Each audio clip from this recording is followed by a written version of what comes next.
प्रत्यक्ष फलदायिनी योग साधनाएं के अंतर्गत अगला शीर्षक है सारस्वत योग। योगियों की दो श्रेणियां हैं, एक जन सेवा प्रधान, दूसरी आत्म शांति प्रधान। जन सेवा प्रधान योग फिर वह चाहे किसी तरह का हो, कर्म योग ही कहलाएगा। कर्म की विभिन्नता के कारण तथा जन सेवा के आवश्यक एवं अत्यंत आवश्यक अंगों के भेद से कई प्रकार के कर्मयोगी हो सकते हैं। उपयोगिता की दृष्टि से उत्तम, मध्यम तथा निकृष्ट कोटियाँ भी हो सकती हैं। उसी प्रकार आत्म शांति की बात कही जा सकती है।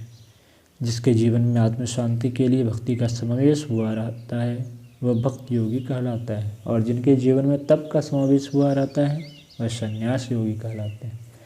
परंतु जिनमें प्रत्यक्ष तप अथवा भक्ति के अतिरिक्त अनुभव लेने की तथा मनोरंजन की भावना प्रबल रहती है, ऐसे लोग सारस्वत योग के साधक माने जाते हैं। सरस्वती की उपासना में संलग्न होकर आत्मसंतोष पूर्वक सदाचारी जीवन बिताना ही वास्तव में सारस्वत योग है।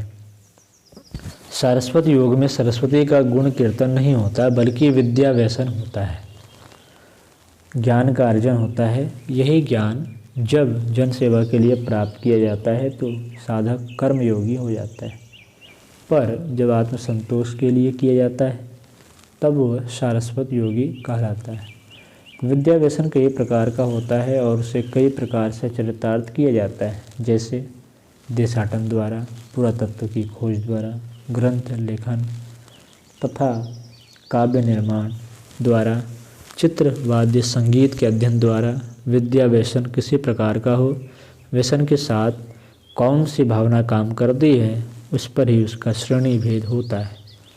आत्मसंतुष्टि के लिए लिखी जाने वाली पोथी या बनाया जाने वाला चित्र या गाया जाने वाला राग या रची जाने वाली कविता सारस्वत योग के अतिरिक्त अन्य कुछ नहीं हो सकती। यदि आत्मसंतुष्टि की भावना ना हो, जनहित की भावना हो और उसी के लिए विद्या का अध्ययन चल रहा हो, पुस्तक लिखी जा रही हो, प्रेरणा देने वाली कविताएं लिखी जा रही हो, राग अलापे जा रहे हों या चित्र बनाए जा रहे हों, तो वह सब सारस्वत योग न रहकर कर्म योग हो जाता है।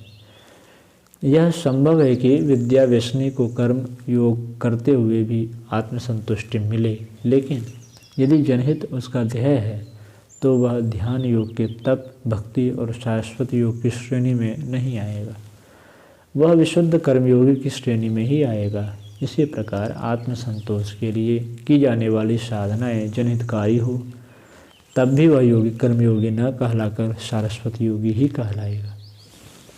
योग में मुख्य वस्तु है वृत्ति, भावना, कर्म नहीं। कर्म के मूल में जो वृत्ति होती है, साधक को उसी वृत्ति के अनुसार लाभ होता है।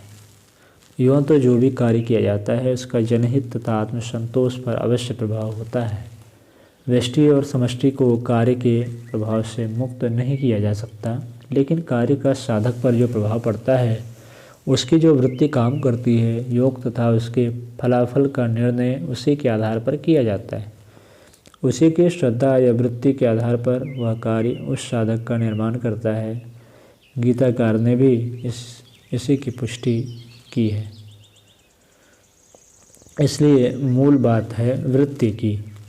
योगी होने के लिए निष्पाप जीवन, तत्वदर्शीपन और संभाव आवश्यक है। जब तक ये भाव नहीं होते योग की अवस्था प्राप्त नहीं होती। ये तो प्रत्येक प्रकार के योगी में होने आवश्यक है। इनके होने के अनंतर उसके कार्य जिस भावना से संचालित होते हैं उन पर योगी का श्रेणी भेद निर्भर करता है। योगी चाहे जनहित करे चाहे आत्मतुष्टि, लेकिन जन का अहित नहीं करता, इसलिए वह सर्वसाधारण की अपेक्षा कहीं अधिक उन्नत होता है। अन्यथा फिर सर्वसाधारण में और उसमें कोई अंतर नहीं रहता।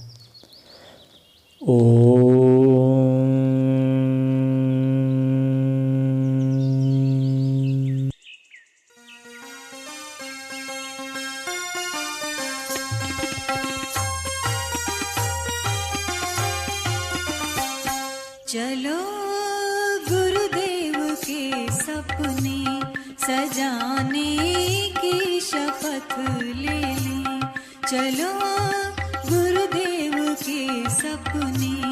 सजाने